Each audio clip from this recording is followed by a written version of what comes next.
এজন্য আমরা তওবা করতে চাই কি চাই না? আল্লাহ পাক তওবাকারীকে পছন্দ করেন। কোরআনুল কারীমে আল্লাহ পাক বলেন, ইন্নাল্লাহা ইউহিব্বুনা তাওয়াবিন। সুবহানাল্লাহ। নিশ্চয়ই আমি আল্লাহ রাব্বুল আলামিন তওবাকারীকে পছন্দ করি। কেমন পছন্দ করি? আজকে যদি আমার এক ভাই 500 টাকা হারিয়ে ফেলে, আজকে যদি 500 টাকা হারিয়ে ফেলে, এই বাইরে কথা বলি আজকে 500 টাকা যদি হারিয়ে ফেলে, কমে কইলাম কয়শো, 500 টাকা যদি হারিয়ে ফেলে, তাহলে একদিন দুই দিন বিচাইব, খোঁজাখুঁজি করবো, ঠিক কিনা বলেন? খোঁজাখুঁজি করার পরে এটা আশা হয়ে ছেড়ে দিব। হাটে গেলাম, ঘাটে গেলাম, বাজারে গেলাম, সব কারণে খোঁজাখুঁজি করলাম, বাইরে জিগাইলাম, সবাই জিগাইলাম, কিন্তু কেউ আর পাইছে না। এখন আর এটা আশা করলাম, কিন্তু গেছে গেছেই, ঠিক নেই? গেছে গেছেই। কয়দিন খুঁজে? 2 দিন। কয়দিন? 2 দিন। এখন 10 দিন পরে, কয়দিন পরে? 10 দিন পরে যদি এই 500 টাকা, হ্যাঁ, আমার জাকির ভাই লইয়া যদি আপনারা এই উত্তরহাটি আসে, আয়েশা যদি নাম তো জানি না, কার জানি কিনা, নাম একটা বললো, ভাই রে তুমি যে টাকাটা খুঁজছিলা, আজকে তো আমি টাকাটা পাইছি, 500 টাকা পাইছি, নেও তোমার 500 টাকা। সুবহানাল্লাহ। আচ্ছা, এই যে 500 টাকা করলো, যে নেও তোমার 500 টাকা, তখন এই ব্যক্তি কি খুশি হইব নাকি বেজার হইব? কেমন খুশি হইব? মন থেকে খুশি হইব, মন থেকে খুশি হবে। আল্লাহ কয়ে, বান্দারা হারানো জিনিস পাওয়ার পরে বান্দা যেমন খুশি হয়, বান্দা গুনাহ করার পরে, তওবা করার পরে আমি আল্লাহ তার চাইতে কোটি কোটি গুণ বেশি খুশি হই। সুবহানাল্লাহ। যুবকরা আওয়াজ দিয়ে বলতে হবে সুবহানাল্লাহ, আল্লাহু আকবার, ইয়া রাসূলুল্লাহ। ও বন্ধু, 3টা যুবক, কয়টা যুবক? 3টা যুবক ডিগ্রি অর্জন করছে, লেখাপড়া করছে, ভালো লেখাপড়া করছে, করে ডিগ্রি অর্জন করছে।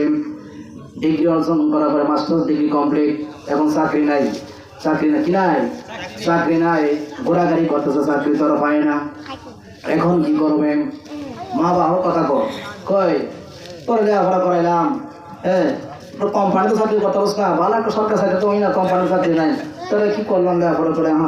ভালো লাগে না। তখন 3 এলাকা 3 বন্ধু করে, আমারও তো এক দশায়, আমরা 3 জনের জায়গা ডাকা গিয়া দিয়ে কিছু করতে পারিনি।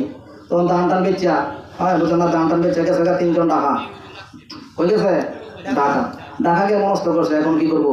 এখন তারা পিকনিকে যাবো, না বুঝবো? বন্ধু, আমি 5 মিনিটের মধ্যে কভারেজ করবো। এবার পিকনিকে যখন চলে গেছে, পিকনিকে চলে যাওয়ার পরে একটা পাহাড়ে গেছে, যেমন গড় পাহাড় মধুপুর, হ্যাঁ, গড় পাহাড়ে গেছে।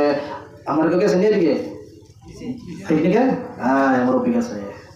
ওই গড় পাহাড়ে যখন গেছে, কথা বোঝানো হইতেছি, পাহাড়ে যখন গেছে, যাওয়ার পরে হঠাৎ করে এমন একটা ঘূর্ণিঝড় সৃষ্টি হয়ে গেছে, এমন একটা তুফান শুরু হয়ে গেছে।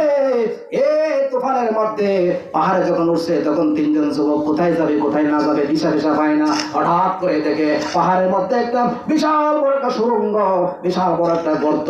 এই গর্তের মধ্যে 3টা যুবক বাঁচার জন্য ঢুকে পড়ছে। সুবহানাল্লাহ বলেন। যখন এই গর্তের মধ্যে ঢুকে পড়ছে, গর্তের মধ্যে ঢোকার পরে সঙ্গে সঙ্গে অটোমেটিকলি একটা বিশাল বড় একটা পাথর, এই পাথরটা গর্তের মুখের মধ্যে এসে চাপা লাগে গেছে। সুবহানাল্লাহ।